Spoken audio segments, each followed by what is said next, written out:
അപ്പൊ നമ്മുടെ സബ്ജക്റ്റിന്റെ first unit എന്ന് പറയുന്നത്, അത് ബ്ലോക്ക് 1ലെ ഫസ്റ്റ് യൂണിറ്റ് എന്ന് പറയുന്നത് കോമ്പൻസേഷൻ ആൻഡ് റിവാർഡ്സ് മാനേജ്മെന്റ് എന്നതാണ്. അപ്പൊ നമ്മുടെ ആ ഒരു സബ്ജക്ട്, അതായത് കോമ്പൻസേഷൻ ആൻഡ് റിവാർഡ്സ് മാനേജ്മെന്റ് എന്താണ്, അതിന്റെ ഒരു ഓവർവ്യൂ ആണ് ഈ ഒരു യൂണിറ്റ് എന്ന് പറയുന്നത്.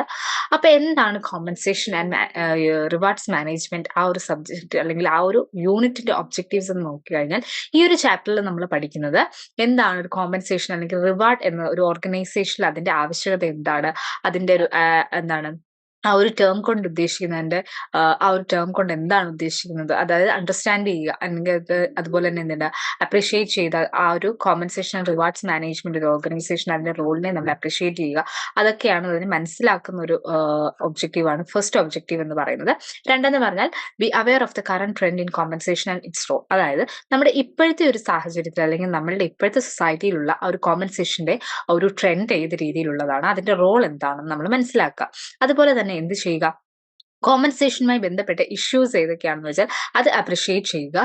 അതുപോലെ തന്നെ കോംപ്രഹെൻസീവ് വ്യൂ, കോമ്പൻസേഷൻ പോളിസിയുടെ കോംപ്രഹെൻസീവ് വ്യൂ നമുക്ക് എടുക്കാം.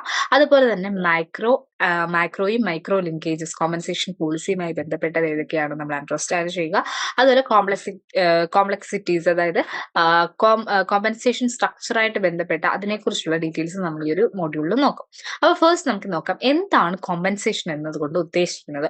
കോമ്പൻസേഷൻ എന്ന് പറഞ്ഞ ഒരു എംപ്ലോയിയുടെ ഗ്രോസ് ഏണിങ്സ് ആണ്, അതായത് ഫിനാൻഷ്യൽ റിവാർഡ് അല്ലെങ്കിൽ ബെനിഫിറ്റ്സ്, എംപ്ലോയ്മെന്റ് റിലേഷൻഷിപ്പിൽ അദ്ദേഹത്തിന് കിട്ടുന്ന ഫിനാൻഷ്യൽ റിവാർഡ്സിനെ അല്ലെങ്കിൽ ബെനിഫിറ്റ്സിനെയാണ് നോർമലി നമ്മൾ എന്തെന്ന് പറയുന്നത് കോമ്പൻസേഷൻ എന്ന ടേം കൊണ്ട് ഉദ്ദേശിക്കുന്നത്.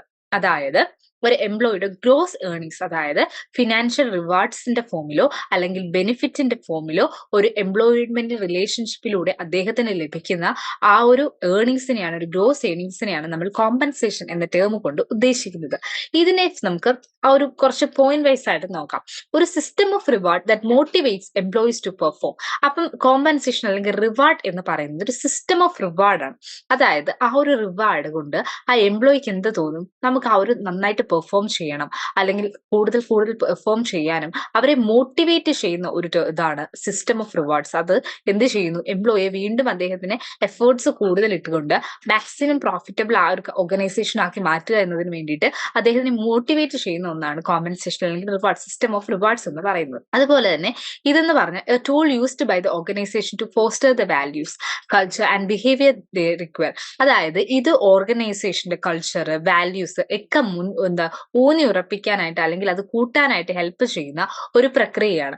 അതായത് ആ ഒരു ഓർഗനൈസേഷന്റെ വാല്യൂസ് മുൻപോട്ട്, കാരണം ആ ഒരു ഫേമിൽ അവർ പ്രോപ്പർ രീതിയിൽ അവർ എംപ്ലോയീസിനെ കൺസിഡർ ചെയ്യുമ്പോൾ അവരെന്ത് ചെയ്യും, നല്ല രീതിയിൽ വർക്ക് ചെയ്യും, നല്ലൊരു മൊറയിൽ അവർക്ക് ആ ഒരു ഓർഗനൈസേഷൻ ഉണ്ടാകും. സോ അവിടുത്തെ ഒരു കൾച്ചർ തീർച്ചയായിട്ടും ഡെവലപ്പ് ചെയ്യും. അവിടെ നല്ല രീതിയിലുള്ള വാല്യൂസും കാര്യങ്ങളും കൾച്ചറും അല്ലെങ്കിൽ ബിഹേവിയർ ഒക്കെ ആയിരിക്കും ആ ഒരു ഓർഗനൈസേഷൻ ഉണ്ടാവാൻ പോകുന്നത്.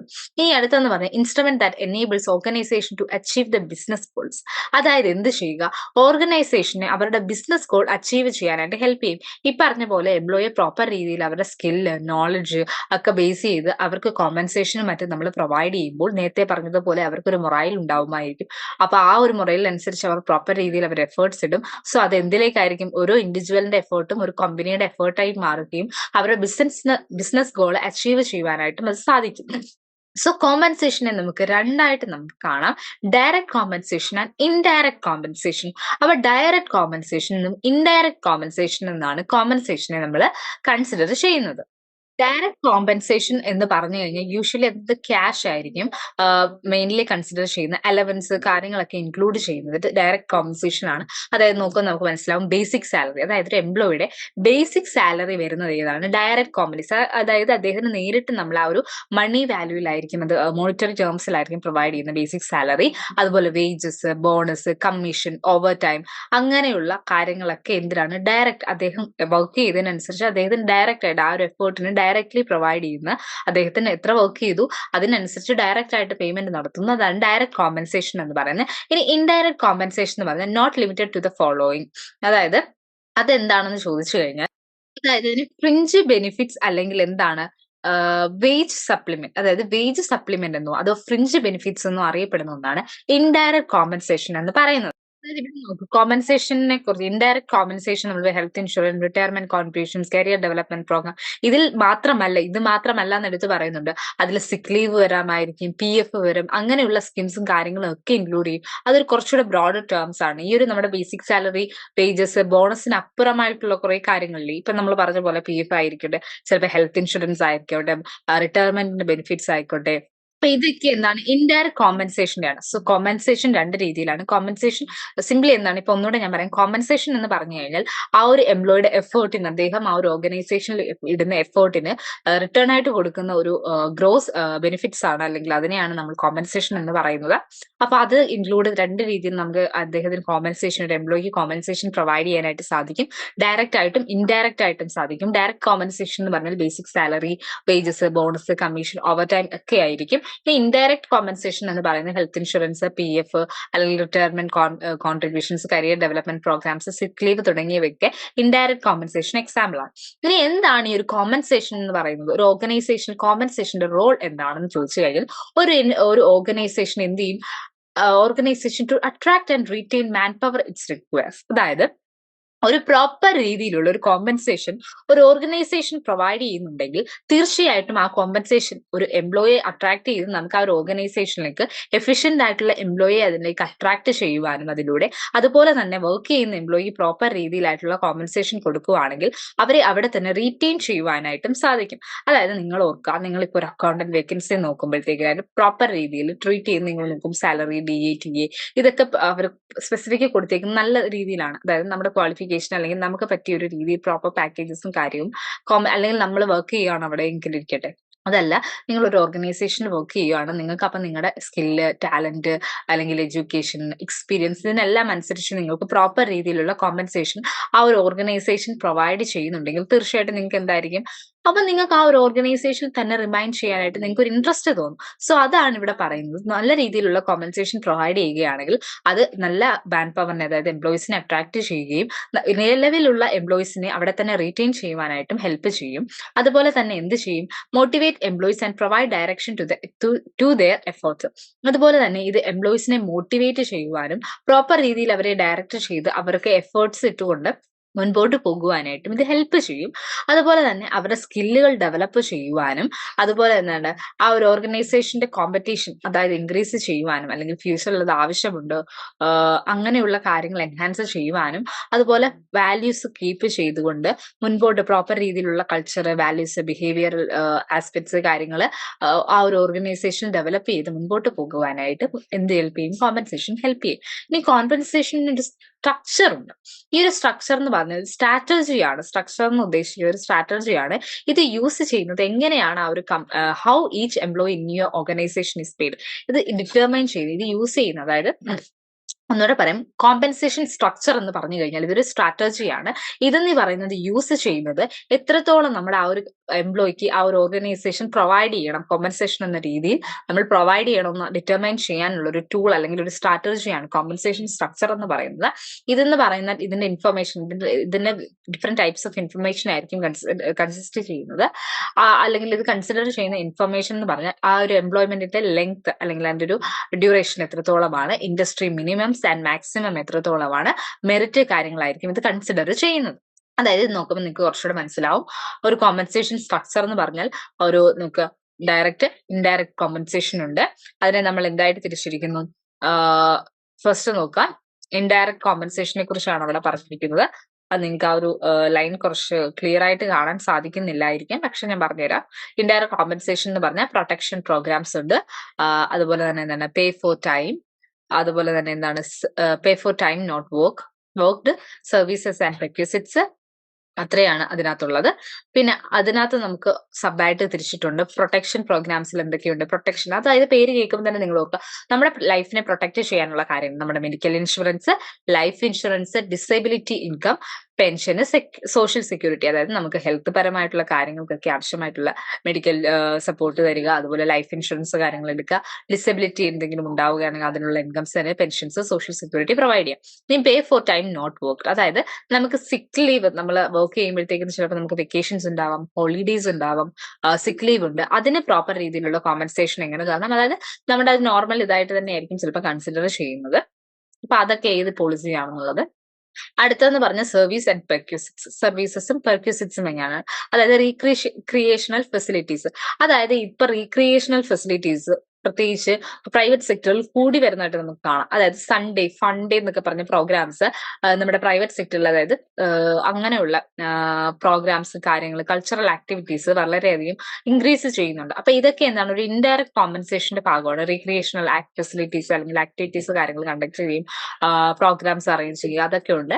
പിന്നെ കാർ, അതായത് നമുക്കറിയില്ല സർവീസിന് വരുന്നതാണ് കാർ പ്രൊവൈഡ് ചെയ്യുന്നത്. Financial planning, low cost or free meals, food provide ചെയ്യുന്നതൊക്കെ കണ്ടിട്ടില്ലേ, ഉച്ചക്കത്തെ ഫുഡൊക്കെ കൊടുക്കും. സോ അതൊക്കെ എന്താണ്, ഇൻഡയറക്ട് കോമ്പൻസേഷൻ, എംപ്ലോയിക്ക് കൊടുക്കുന്ന ഇൻഡയറക്ട് കോമ്പൻസേഷൻ ഉൾപ്പെടുന്നതാണ്. ഇനി ഡയറക്ട് കോമ്പൻസേഷൻ നോക്കുമ്പോൾ നമ്മൾ എന്താണ്, ഫസ്റ്റ് വന്നത് ബേസിക്, അതായത് ആ ഒരു ടേംസ് ബേസിക് പേ, മെറിറ്റ് പേ, സാലറി, വേജസ്. അതായത് ബേസിക് പേ എങ്ങനെയുണ്ട്, നമുക്ക് സാലറി ആയിട്ടും വേജസ് ആയിട്ടും കൊടുക്കാം. പിന്നെ മെറിറ്റ് പേ ഉണ്ട്. അതുപോലെ തന്നെ പിന്നുള്ളതെന്ന് പറഞ്ഞാൽ incentive pay and deferred pay. Incentive പേയിൽ നമുക്ക് എന്തൊക്കെ ഇൻസെന്റീവ്സ്, അതായത് bonus, commission, piece rate, profit sharing, stock option, shift differential. അതായത് ബോണസ് പ്രൊവൈഡ് ചെയ്യുക, കമ്മീഷൻസ് കൊടുക്കുക, പീസ് റേറ്റിൽ പ്രൊവൈഡ് ചെയ്യുക, പ്രോഫിറ്റ് ഷെയറിംഗ്, സ്റ്റോക്ക് ഓപ്ഷൻ, അതായത് സ്റ്റോക്ക് ഒക്കെ സെലക്ട് ചെയ്യുന്നവർക്ക് പ്രൊവൈഡ് ചെയ്യുക ആ ഒരു എംപ്ലോയീസിന്, ഷിഫ്റ്റ് ഡിഫറൻഷ്യൽ. ഇതൊക്കെയാണ് അതിൽ വരുന്നത്. ഇനി ഡെഫേർഡ് പേയിൽ അദ്ദേഹത്തിന് സേവിങ്സ് പ്ലാൻ അല്ലെങ്കിൽ സ്റ്റോക്ക് പെർച്ചേസ്, അനുവിറ്റി തുടങ്ങിയ കാര്യങ്ങളൊക്കെ പ്രൊവൈഡ് ചെയ്യുന്നത് ഡയറക്ട് കോമ്പൻസേഷനിലായിരിക്കും. ഇന്ന് കോമ്പൻസേഷൻ പ്രോഗ്രാംസ് ഉണ്ട്, അതിന്റെ ഫംഗ്ഷൻസും റെസ്പോൺസിബിലിറ്റീസും. അത് ടിപ്പിക്കലി ഇൻവോൾവ് ചെയ്യുന്ന 3 ആസ്പെക്ട്സ് ആയിട്ടായിരിക്കും. ഫസ്റ്റ് നോക്കാം, determining wages rate and wages structure.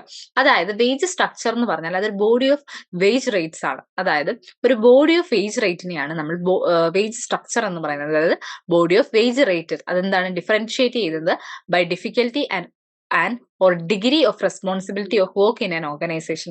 അതെന്ന് പറഞ്ഞാൽ ഡിഫറൻഷിയേറ്റ് ചെയ്യുന്നത് ഡിഫിക്കൽട്ടി അല്ലെങ്കിൽ degree of responsibility of work, അതായത് ആ ഓർഗനൈസേഷനിൽ വർക്ക് ചെയ്യുന്ന എംപ്ലോയിയുടെ ഡിഫിക്കൽട്ടി അല്ലെങ്കിൽ അയാളുടെ ആ റെസ്പോൺസിബിലിറ്റിയുടെ ഡെപ്ത് എത്രത്തോളമാണ്, അതിന്റെ ഡിഗ്രി എത്രത്തോളമാണെന്നനുസരിച്ചായിരിക്കും ആ ഒരു ഡിഫറൻറ്റ് വേജ് റേറ്റ് പല എംപ്ലോയീസിനും ഉള്ളത്. അതിന്റെ ഒരു സ്ട്രക്ചർ, അതിന്റെ ഒരു ബോഡിയാണ് നമ്മൾ വേജ് സ്ട്രക്ചർ എന്ന് പറയുന്നത്. വേജ് റേറ്റ് അസൈൻ ചെയ്യുന്ന അല്ലെങ്കിൽ ഡിസൈൻഡ് ചെയ്യുന്നത് ഒരു ജോബിന് എങ്ങനെയായിരിക്കും, rather than compensation to an individual for അപ്പൊ അതെന്താന്ന് പറഞ്ഞാൽ ഒരു ജോബിനനുസരിച്ചായിരിക്കും അപ്പൊ ആ ഒരു വേജ്, ആ ഒരു ജോലി ചെയ്യേണ്ട അതിന്റെ എത്രത്തോളം ആ ഒരു ജോലിക്ക് ആവശ്യകത, അതായത് ജോലിയുടെ സ്പെസിഫിക്കേഷൻസ് ഇല്ലേ, അത് എത്ര ഡ്യൂറേഷൻ ഉണ്ടായിരിക്കണം അല്ലെങ്കിൽ അത് എത്രത്തോളം റിസ്ക് നിറഞ്ഞാണ്. അപ്പൊ ജോലിക്കനുസരിച്ചാണ് നമുക്ക് അവിടെ ഒരു വേജ് റേറ്റ് വരുന്നത്. അല്ലാതെ ഒരു ഇൻഡിവിജ്വൽ അത് പെർഫോം ചെയ്യുന്ന ഇൻഡിവിജ്വലിനല്ല. അതായത് ഞാനാണ് പെർഫോം ചെയ്തെങ്കിൽ എന്നെ സംബന്ധിച്ച് അല്ലെങ്കിൽ എന്റെ ആസ്പെക്ട്സിലല്ല നമ്മുടെ വേജ് റേറ്റ് തീരുമാനിക്കുന്നത്. ആ ജോലിക്ക് എത്രത്തോളമാണ് നമ്മൾ പ്രൊവൈഡ് ചെയ്യേണ്ടത് അതിനനുസരിച്ചായിരിക്കും അവിടെ ഒരു വേജ് റേറ്റ് ഉണ്ടാവുക.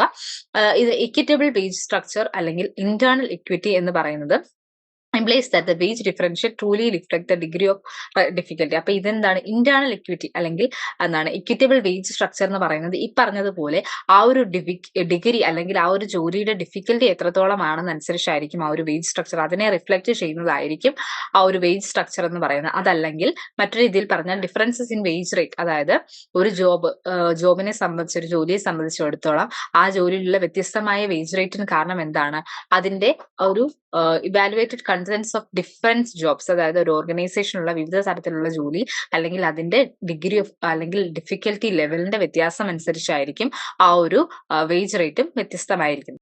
Maintaining the rationality of wage structure, അതായത് ഒരു ഓർഗനൈസേഷന് ഇക്വിറ്റബിൾ ആയിട്ട് ഒരു പ്രോപ്പർ ഇക്വിറ്റബിൾ രീതിയിലുള്ള വേജ് സ്ട്രക്ചർ ഉണ്ടാക്കണമെങ്കിൽ അല്ലെങ്കിൽ അതിൽ അറൈവ് ചെയ്യണമെങ്കിൽ അവർ എന്ത് ചെയ്യണം, അവർ ക്രിട്ടിക്കലി ഇവാലുവേറ്റ് ചെയ്യണം. അതായത് the variety of job that exist in an organisation and then arrive at the wage differential. അതായത് ആ ഒരു ഓർഗനൈസേഷനിൽ എത്രത്തോളം വെറൈറ്റി ഓഫ് ജോബ്സ് ഉണ്ട്, അതുപോലെ തന്നെ അവിടെ എന്ത് ചെയ്യണം, അതിനനുസരിച്ചുള്ള ഒരു വേജ് ഡിഫറൻഷ്യൽ എത്തുകയും ഒരു ഇക്വിറ്റബിൾ പേ സ്ട്രക്ചർ അതിൽ നിന്ന് ഉണ്ടാക്കുകയും ചെയ്യണം. അതായത് ആ ഒരു ഓർഗനൈസേഷൻ എത്രത്തോളമാണ് വെറൈറ്റി ആയിട്ടുള്ള ജോബ് ഉള്ളത്, അതിന് ഏതൊക്കെ രീതിയിലുള്ള വേജ് സ്ട്രക്ചർ ആണ് അല്ലെങ്കിൽ വേജസ് ആണ് പ്രൊവൈഡ് ചെയ്യേണ്ടതെന്നും അങ്ങനെ അതിനനുസരിച്ചൊരു പ്രോപ്പർ രീതിയിലുള്ള ഒരു ഇക്വിറ്റബിൾ പേ സ്ട്രക്ചർ അവര് ഉണ്ടാക്കിയെടുക്കണം. അതുപോലെ തന്നെ wage rate differential for jobs however are not same as differences of remuneration of employees doing the similar job.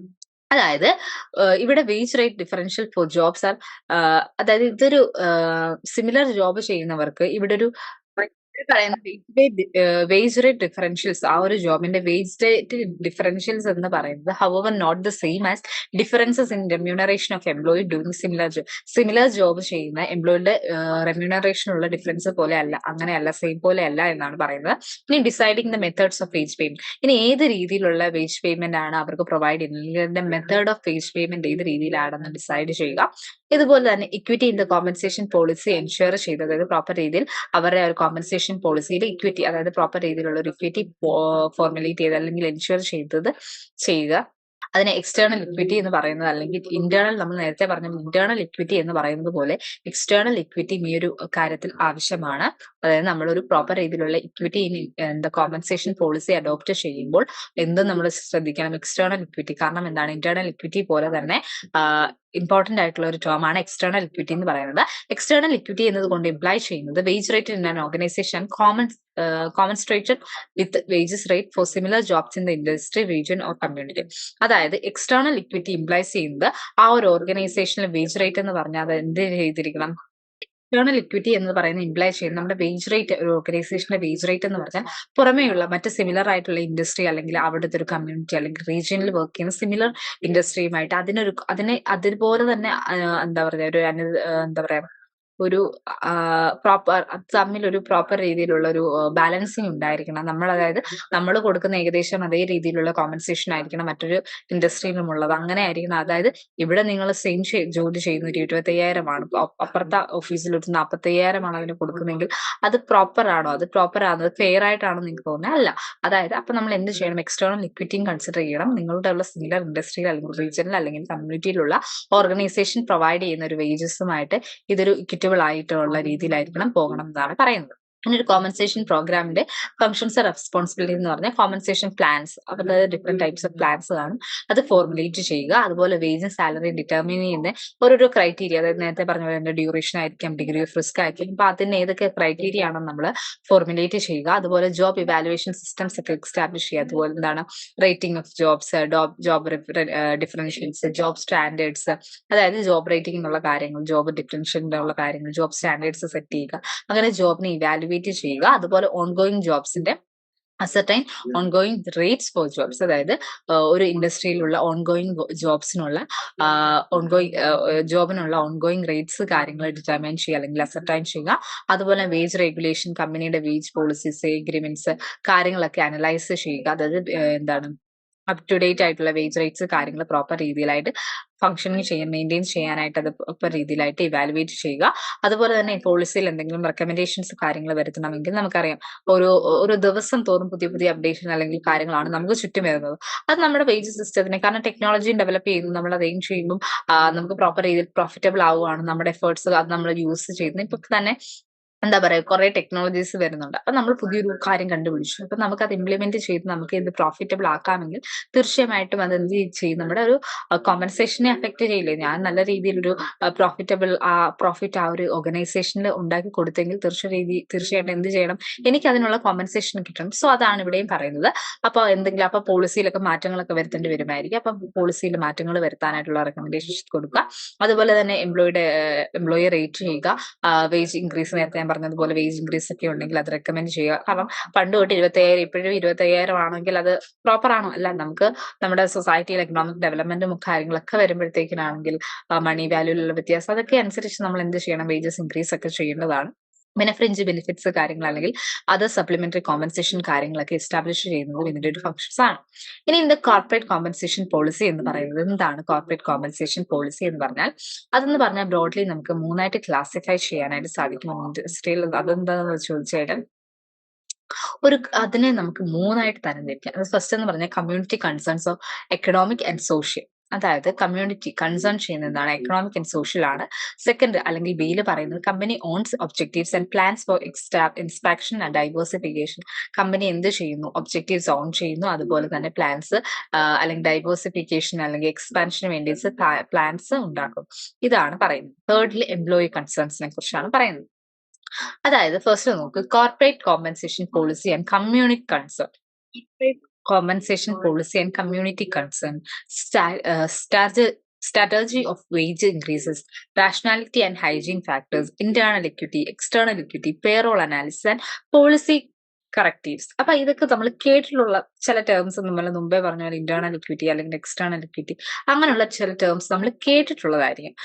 അതുപോലെ തന്നെ ദേ ബാക്കിയുണ്ട് wage and salary administration function, corporate compensation structure, managerial compensation, wages and income policy. So ഇത്രയും terms അതെന്താണ് നമുക്ക് കുറച്ച് detailed ആയിട്ട് നോക്കാം. നമ്മൾ കേട്ടിട്ടുണ്ട്. അപ്പൊ ഇത് റിലേറ്റഡ് കോമ്പൻസേഷൻ ഇത് റിലേറ്റഡ് എങ്ങനെയാണ് ഇത് റിലേറ്റ് ആവുന്നതെന്ന് നോക്കാം. സോ കറന്റ് കോണ്ടെക്സ്റ്റിൽ നമ്മൾ ഫസ്റ്റ് നോക്കുകയാണ് corporate compensation policy and community concern. ഇതെന്ന് പറഞ്ഞാൽ നമ്മുടെ കറന്റ് കോണ്ടെക്സ്റ്റിൽ price stability, improving standards of living of workers, generating more employment and meeting the demands of competitiveness will need to receive prior attention in the formulation of corporate compensation policy. അതായത് എന്താണ് ഇവിടെ പറയുന്നത് നോക്കുക. അതായത് നമ്മുടെ ഇന്നത്തെ ഒരു സാഹചര്യം വെച്ച് നോക്കുമ്പോൾ നമുക്ക് ഒരു കോർപ്പറേറ്റ് കോമ്പൻസേഷൻ പോളിസി ഫോർമുലേറ്റ് ചെയ്യണമെങ്കിൽ അതിന് പ്രയർ ആയിട്ട് കുറച്ച് അറ്റൻഷൻസ്, കുറച്ച് കാര്യങ്ങൾ നമ്മൾ ശ്രദ്ധിക്കേണ്ടിയിരിക്കുന്നു. അത് എന്തൊക്കെയാണെന്ന് ചോദിച്ചാൽ ഒരു പ്രൈസ് സ്റ്റെബിലിറ്റി, അതുപോലെ തന്നെ എന്താണ് പ്രൈസിന്റെ ആ ഒരു സ്റ്റെബിലിറ്റി എത്രത്തോളം ഉണ്ട്, അതുപോലെ സ്റ്റാൻഡേർഡ് ഓഫ് ലിവിംഗ്, അതായത് വർക്കേഴ്സിന്റെ സ്റ്റാൻഡേർഡ് ഓഫ് ലിവിംഗ് എങ്ങനെ പോകുന്നു, ഇംപ്രൂവ് ചെയ്യുന്നു, അതുപോലെ തന്നെ മോർ എംപ്ലോയ്മെന്റ് ജനറേറ്റ് ചെയ്യുക, നമ്മുടെ ഡിമാൻഡ്സ് കോമ്പറ്റേറ്റീവ്നെസ് ഡിമാൻഡ്സ് ഇൻക്രീസ് ചെയ്യുന്ന അങ്ങനെയുള്ള കാര്യങ്ങൾ നമ്മൾ എന്ത് ചെയ്യണം, ഒരു കോർപ്പറേറ്റ് കോമ്പൻസേഷൻ പോളിസീസ് ഡെവലപ്പ് ചെയ്യുമ്പോഴത്തേക്കും നമ്മൾ ശ്രദ്ധിക്കേണ്ട ചില കാര്യങ്ങളാണ്. അതായത് ഇത് എന്ത് ചെയ്യും, this will imply that the wage rate must go up but this should not be not inflationary. അതായത് ഇത് നമ്മുടെ വേജ് റേറ്റ് കൂട്ടാനായിട്ട് ഇൻക്രീസ് ചെയ്യും, പക്ഷെ അതൊരു നോൺ ഇൻഫ്ലേഷണറി ആയിരിക്കണം എന്നാണ് പറയുന്നത്. പല കാരണങ്ങൾ കൊണ്ടായിരിക്കും ഇതുണ്ടാവുന്നത്. അതിന് ചില റീസൺസ് എന്ന് പറഞ്ഞാൽ ചിലപ്പോൾ bulk of wage races increases ആയിരിക്കും. നമ്മുടെ വേജ് ഇൻക്രീസ് ചെയ്യുന്ന ബൾക്ക് രീതിയിലായിരിക്കും. അത് ലിങ്ക് ചെയ്ത് കോസ്റ്റ് റിഡക്ഷൻ അല്ലെങ്കിൽ ഗെയിൻ തുടങ്ങിയ കാര്യങ്ങൾ, ഗെയിൻ ഇൻ പ്രൊഡക്ടിവിറ്റി നമുക്ക് കൂടുമ്പം അല്ലെങ്കിൽ എന്താണ് നമ്മുടെ കോസ്റ്റ് റിഡക്ഷൻ ഉണ്ടാകുമ്പോൾ ഒക്കെ നമ്മുടെ വേജ് കൂടുക, അതൊരു ഇൻക്രീസ് ചെയ്യുന്നതിനുള്ള റീസൺ ആണ്. അതുപോലെ തന്നെ എന്താണ് നമ്മുടെ വേജ് ഔട്ട്പുട്ട് അല്ലെങ്കിൽ വേജ് നമ്മുടെ ഔട്ട്പുട്ടിനായിട്ട് ലിങ്ക് ചെയ്തിട്ടുള്ള അതൊന്ന് ഒപ്റ്റിമൈസ് ചെയ്യുന്നു. അതല്ലെങ്കിൽ എന്താണ് at least are moved to give higher performance by the operationalising, അല്ലെങ്കിൽ എന്താണ് സോറി ഇതൊന്നുകൂടെ പറയാമേ. അതായത് ഇത് ഇങ്ങനെ ഉണ്ടാവാനുള്ള റീസൺസ് എന്ന് പറഞ്ഞത് ചിലപ്പോൾ എന്താണ് നമ്മുടെ ഒരു ഔട്ട്പുട്ട് അല്ലെങ്കിൽ നമ്മുടെ ഇൻക്രീസ് ചെയ്യുക, നമ്മുടെ വേജസ് ഇൻക്രീസ് ചെയ്യുക, ബൾക്കായിട്ടുള്ള രീതിയിൽ വേജസ് ഇൻക്രീസ് ചെയ്യും. കാരണം നമ്മുടെ കോസ്റ്റ് കുറയുന്നു, നമ്മുടെ കോസ്റ്റ് ഓഫ് പ്രൊഡക്ഷൻ കുറയുന്നു. അതുപോലെ അല്ലെങ്കിൽ നമ്മുടെ എന്താണ് പ്രൊഡക്ടിവിറ്റി കൂടുന്നതനുസരിച്ച് ഇത് കൂടുമ്പോഴത്തേക്കും നമ്മുടെ ലിങ്ക് ചെയ്തിട്ടുള്ള നമ്മുടെ വേജ് അത് റിലേറ്റഡ് ആണെങ്കിൽ തീർച്ചയായിട്ടും എന്ത് ചെയ്യും, അത് ഇൻക്രീസ് ചെയ്യും, ബൾക്ക് രീതിയിൽ ഇൻക്രീസ് ചെയ്യുന്നതിനൊരു കാരണമാണ്. അല്ലെങ്കിൽ നമ്മുടെ എന്താണ് നമ്മുടെ വേജ് ഔട്ട്പുട്ട് എന്നുള്ള ആ ഒരു റിലേഷൻഷിപ്പ് ഒപ്റ്റിമൈസ് ചെയ്യുക തുടങ്ങിയ കാര്യങ്ങൾ, അല്ലെങ്കിൽ എംപ്ലോയി എന്ത് ചെയ്യും, നമ്മൾ ഹൈ രീതിയിൽ മോട്ടിവേറ്റ് ചെയ്യുക, പെർഫോം ചെയ്യുക, അങ്ങനെയുള്ള പല കാരണങ്ങൾ കൊണ്ടാണ് ഇങ്ങനെയുള്ള കാര്യങ്ങൾ ഉണ്ടാവുന്നത്. ഇവിടെ എന്താണെന്ന് വെച്ചാൽ അങ്ങനെയാണെങ്കിൽ നമുക്കൊരു എന്താ ചെയ്യുക, for building community goals in corporate compensation policies appear in perfect harmony with the interest of the company, the share holders, the community and the employees of the organisation എന്നാണ് പറയുന്നത്. അതായത് അപ്പൊ എന്ത് ചെയ്യും, ബിൽഡിംഗ് കമ്മ്യൂണിറ്റി ഗോൾസ് ഒരു corporate compensation പോളിസിയിൽ നമ്മൾ എന്ത് ചെയ്യുക, ഒരു കമ്മ്യൂണിറ്റി ഗോൾസ് ബിൽഡ് ചെയ്യുക എന്ന് പറയുന്നത് പെർഫെക്റ്റ് രീതിയിൽ ഹാർമണീസ് മാനറിൽ കൊണ്ടുപോകുക എന്ന് പറഞ്ഞ ആ ഒരു കമ്മ്യൂണിറ്റി അനുസരിച്ച് അല്ലെങ്കിൽ ഷെയർ ഹോൾഡേഴ്സ് കമ്മ്യൂണിറ്റി ഇവർക്കൊക്കെ അനുസരിച്ച് പ്രോപ്പർ രീതിയിൽ കൊണ്ടുപോകുന്നതാണ് ഒരു ഹാർമോണിയസ് ഒരു എൻവയോൺമെന്റ് കീപ്പ് ചെയ്യാനായിട്ട് ഹെൽപ്ഫുൾ ആയിരിക്കുന്നു എന്നാണ് പറയുന്നത്. Second, strategy of wages increases. അത് നോക്കുമ്പോൾ ഇത് ഇൻവോൾവ് ചെയ്യുന്നത് ആ ഒരു ഐഡന്റിഫിക്കേഷൻ ആണ്. എന്തിന്റെ ഒരു identification of area of cost reduction and determination of link between offer of economic concession and saving in cost. അതായത് എന്താണ് കോസ്റ്റ് റിഡക്ഷന്റെ ഏരിയ ഏതൊക്കെയാണ്, അതുപോലെ തന്നെ ഇതിന്റെ ഒരു ഡിറ്റർമിനേഷൻ ലിങ്ക്, അതായത് ഓഫർ ഓഫ് എക്കണോമിക് കൺസെഷനും സേവിംഗ് ഇൻ കോസ്റ്റും, അതായത് എക്കണോമിക് കൺസെഷന്റെ ഓഫർ അത് എവിടെയാണെന്നും കോസ്റ്റിലെ സേവിങ്സ് എവിടെയാണ്, അത് തമ്മിലുള്ള ഒരു ലിങ്ക് കണ്ടുപിടിക്കുന്നതൊക്കെയാണ് ഈ ഒരു സ്ട്രാറ്റജി ഓഫ് വേജ് ഇൻക്രീസസിൽ പറയുന്നത്. അതായത് ഇത് എക്സസൈസ് ചെയ്യുന്നത് വിത്ത് ഡിമാൻഡ് ഇന്റൻസീവ് മാനേജ്മെന്റ് കമ്മ്യൂണിക്കേഷൻ. ഇത് എക്സസൈസ് ചെയ്യുന്നത് ഡിമാൻഡ് ഇന്റൻസീവ് ആയിട്ടുള്ള മാനേജ്മെന്റ് കമ്മ്യൂണിക്കേഷൻ ആണ്. അതായത് യൂണിയനുമായിട്ട്, വർക്കേഴ്സുമായിട്ട്, പല ലെവലിലുള്ള മാനേജ്മെന്റുമായിട്ട് ഒക്കെയുള്ള ഒരു കമ്മ്യൂണിക്കേഷൻ ഇൻക്രീസ് ചെയ്യുക എന്നുള്ളതാണ് ഇതിന്റെ ഒരു ഫംഗ്ഷനിങ് എന്ന് പറയുന്നത്.